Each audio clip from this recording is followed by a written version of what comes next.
Previously on Balls. Balls Visual Radio and now Mix 93.8 FM in Josie. Joined on the line by the returning coach of the victorious Cheetahs, the Toyota Cheetahs, Naka Drotske. Naka, PGA clap for you and your team. Wow, what a result.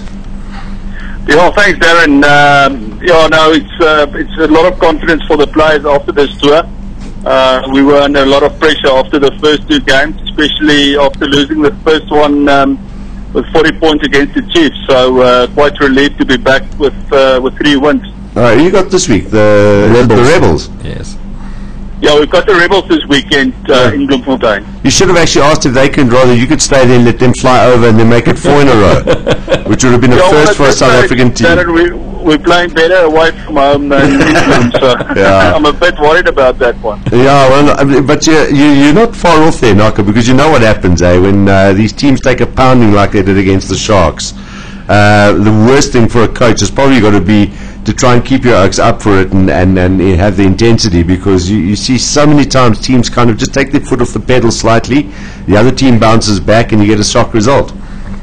Yes, definitely, Darren. No, I think the Sharks didn't do us any favours this weekend. I think the Rebels will regroup this week and come out even harder. They didn't have a good game last week, but I think the history of the competition showed that any team can win any team in the competition. So we just return now, so it's going to be tough to get the guys up and focus for the weekend. But hopefully we can do that and have the same intensity.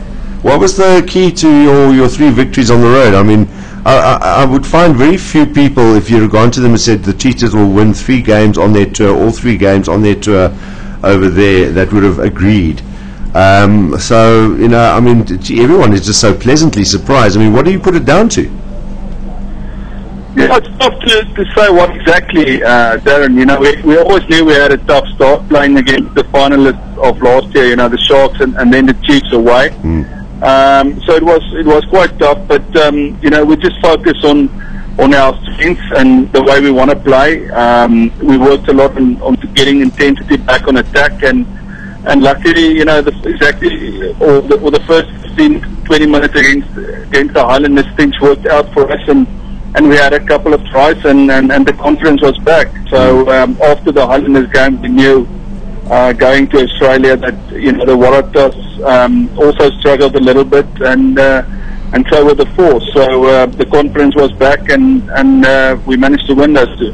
And the thing is, you're not doing it by sort of going and playing very conservative rugby. You're still playing very attractive, nice rugby. It's people, if they support you or not, they love watching the Cheetahs play. Yeah, we've got a way of playing, and we always say that we believe that's the brand of Cheetah rugby. Is we're not going to play it from anywhere, or let me put it this way: we'll give it a go from anywhere. But after 1 or 2 phases, if we don't get momentum and pick ball, then we'll kick it away. A lot of teams prefer to do that as option 1. We prefer to give it a go first, and if it doesn't work out, then we'll kick it away. David Campese is not an easy man to please at all about anything. But every week on this radio station, when we chat to him on a Monday, he goes on about young LaRue, and he basically says should be a Springbok. Now, David Campese doesn't normally just pick one single player and just rave about him like that.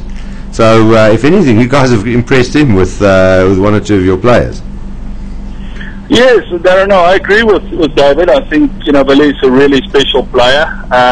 He's playing on the wing for us, but, we use him everywhere. Yeah. You will see him a lot of time on fly up at 10. We've got certain moves, around him. He's a very good playmaker.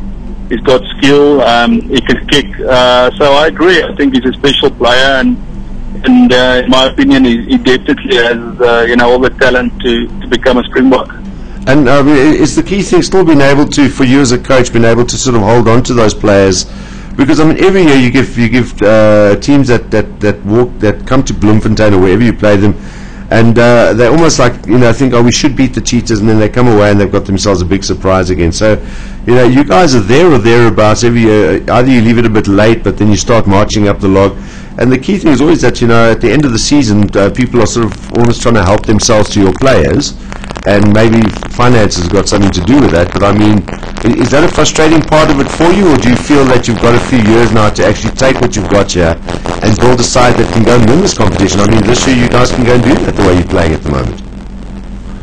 Yes, and I would like to believe that, we are in the run for the playoffs. At this stage, if you ignore the buys, we're in 6th place, and we finished the tour. We've only had one home game. It will always be a worry, other union players.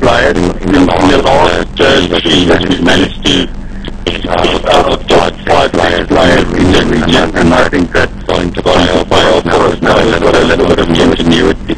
We don't have the budget to contract for 6 players. So that is very important. Increasing for the season. Well, that's our first devastating blow for you guys. You guys can be working around such a great talent as well. Yes, he's a big player. He's a all-star player. We could feel on the Monday when he got injured there was a big negativity in the camp, and I think the big positive for us is that the players saw last week against that we can win without John Wilson and Brian played really well. So that's a big positive, but it will always be a flow losing the play like Wilson. Absolutely. Well, listen, kudos to you and your team, and I think your sponsors, Toyota, must be over the moon. I sort of know when they invested. It was very close that you guys almost started Super Rugby without a sponsor. So kudos to Toyota for coming in, putting in the money, and sticking with you guys and showing loyalty, and it's paying off for them and for your supporters as well, because some really, really good results. So congratulations, Naka, to you and everyone there, and the whole of Bloemfontein must be really, really proud. Oh, thanks, Darren. Appreciate it. Oh, and keep it up. All the best for this weekend and for the tournament going forward. Thanks. Cheers, Darren. Cheers, Naka. Bye-bye. There we go. That's Naka Drotske joining us on Balls Radio this afternoon, ahead after the Cheetahs' 3-game winning streak overseas. Yeah. And, good results for them, because, a lot of people are saying, they might head down the Lions route. Nah, but the Cheetahs, like you were saying, they were thereabouts every year. Yeah. And they lose by a few, and they, 1 or 2 surprises in the season as well. You can never go to Bloemfontein thinking that a win's in the bag. Yeah. You never go to Bloemfontein thinking anything's in the bag. This is Balls Visual Radio. Darren, Simon, Kate and John. Weekdays from 3 p.m. to 6 p.m. Central African Time. Balls.co.za